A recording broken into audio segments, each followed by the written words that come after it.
ಅದು ಆದಮೇಲೆ ತಮಗೆ ಸಿಂಪಲ್ ಆಗಿರೋ ಡಯಟು.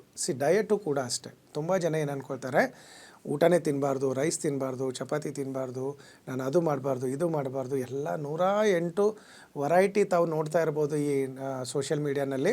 ದಿನ ಬೆಳಿಗ್ಗೆ ಎದ್ದರೆ ಒಬ್ಬೊಬ್ಬರು ಎಕ್ಸ್ಪರ್ಟ್ ಆಗಿ ಬರ್ತಾ ಇದ್ದಾರೆ. ಬಟ್ ನಾವು ಶತಾಯುನಲ್ಲಿ 125 ವರ್ಷದಿಂದ ಈ ವೆಯ್ಟ್ ಲಾಸ್ ಟ್ರೀಟ್ಮೆಂಟ್ ಕೊಡ್ತಾ ಇದ್ದೀವಿ. ಅದರಲ್ಲೂ ಈಗ ರೀಸೆಂಟಾಗಿ ಕಪಿಲ್ ಶರ್ಮಾ ಅಂತ ತಾವು ಕೇಳಿರ್ಬೋದು, ಫೇಮಸ್ ಕಾಮಿಡಿಯನ್ನು ಅವರು ಹಿಂದಿನಲ್ಲಿ. ಅವರು ಕಪಿಲ್ ಶರ್ಮಾ ಕೂಡ ಬಂದುಬಿಟ್ಟು 12 kg ತೂಕ ಇಳಿಸಿದ್ದಾರೆ ನಮ್ಮ ಶತಾಯು ರಿಟ್ರೀಟಲ್ಲಿ ಉಳ್ಕೊಂಡು. ಸೊ ಅಷ್ಟು ಎಫೆಕ್ಟಿವ್ ಆಗಿರೋ ಟ್ರೀಟ್ಮೆಂಟ್ ಇರೋದ್ರಿಂದ.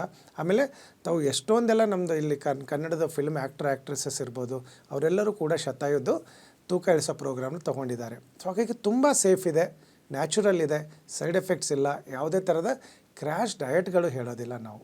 ಯಾಕಂದರೆ ತಾವು ಯಾವಾಗೂ ಅಷ್ಟೇ ಡಯಟ್ ಅಂದ ತಕ್ಷಣ ಊಟ ನಿಲ್ಲಿಸೋದು, ಊಟ ಕಡಿಮೆ ಮಾಡೋದು, ಅಥವಾ ತುಂಬ ಇದು ಇವನ್ ನಾವು ಇಂಟರ್ಮಿಟೆಂಟ್ ಫಾಸ್ಟಿಂಗ್ ಅಂತ ಬಂದಿದೆ, ಜ್ಯೂಸ್ ಫಾಸ್ಟಿಂಗ್ ಅಂತ ಬಂದಿದೆ, ಕೀಟೋ ಡಯಟ್ ಅಂತೆಲ್ಲ ಬಂದಿದೆ.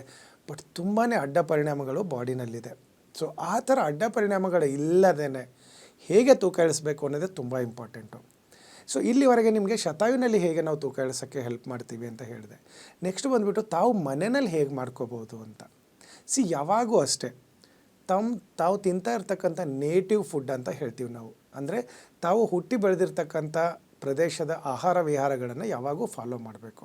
ನಾವು ಯಾವಾಗ ಅದನ್ನು ಬಿಟ್ಟು ಮಾಡರ್ನ್ ಆಗಿ ಏನಾನ ಅಡಾಪ್ಟ್ ಮಾಡ್ಕೊಳ್ಳೋಕೆ ಹೋಗ್ತೀವಿ, ತುಂಬ ಕಷ್ಟ ಆಗುತ್ತೆ. ಅದು ಅಡಾಪ್ಟ್ ಮಾಡಿಕೊಂಡ್ರೂ ಕೂಡ ಏನೂ ಆಗೋದಿಲ್ಲ. ಯಾಕಂದರೆ ಬಾಡಿನಲ್ಲಿ ಅಷ್ಟು ಚೆನ್ನಾಗಿ ಅಡಾಪ್ಟ್ ಆಗೋಂಥ ಒಂದು ಕೆಪಾಸಿಟಿ ಬಾಡಿನಲ್ಲಿದೆ. ಬಟ್ ನಾವೇನು ಮಾಡ್ತೀವಿ ಅಂದರೆ ತಿನ್ನೋದು ಜಾಸ್ತಿ ಆಗುತ್ತೆ, ಖರ್ಚು ಮಾಡೋಕ್ಕಾಗ್ತಾಯಿಲ್ಲ. ಆವಾಗೇ ಬರೋದು ಕಷ್ಟ. ಯಾಕಂದರೆ ನಾವು ಈ ಇತ್ತೀಚಿನ ದಿನಗಳಲ್ಲಿ ನೋಡಿ, ನಾವು ಇವನ್ ಒಂದು 1000 ಸ್ಟೆಪ್ಪು 5000 ಸ್ಟೆಪ್ಪು ಕೂಡ ನಾವು ಪರ್ ಡೇ ನಡೆಯೋಕ್ಕಾಗ್ತಾಯಿಲ್ಲ. ಯಾಕಂದರೆ ಅಷ್ಟು ಫೆಸಿಲಿಟೀಸ್ ಬಂದುಬಿಟ್ಟಿದೆ.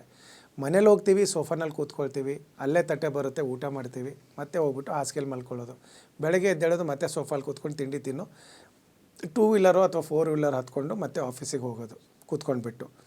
ಅದು ಆದಮೇಲೆ ಆಫೀಸಲ್ಲಿ ಹೋದ್ಮೇಲೂ ಕೂಡ ಬರೀ ಚೇರಲ್ಲಿ ಕೂತ್ಕೊಳ್ಳೋದು. ಆಮೇಲೆ ಮತ್ತೆ ಬಂದ ತಕ್ಷಣ ಗಾಡಿ ಅಥವಾ ಕಾರು ಮನೆಗೆ ರೀಚ್ ಆಗೋದು ಮತ್ತೆ ಅದೇ ಥರ. ಸೊ ಏನಾಗಿದೆ, ಬಾಡಿಗೆ ಆಯಾಸನೇ ಆಗ್ತಾಯಿಲ್ಲ. ಆ ಮೆಟಬಾಲಿಸಮ್ ಏನಿದೆ ಅದು ಚೆನ್ನಾಗಿ ಇದು ಆಗೋಕ್ಕೆ ನಮಗೆ ಯಾವುದೇ ಥರದ ಆ್ಯಕ್ಟಿವಿಟಿ ಆಗ್ತಾಯಿಲ್ಲ, ಯಾವುದೇ ಥರದ್ದು ಎಕ್ಸಸೈಸ್ ಮಾಡ್ತಾಯಿಲ್ಲ. ಸೊ ಅಂಟಿಲ್ ಆ್ಯಂಡ್ ಅನ್ಲೆಸ್ ನಾವು ಸ್ವಲ್ಪನಾದರೂ ಬಾಡಿನ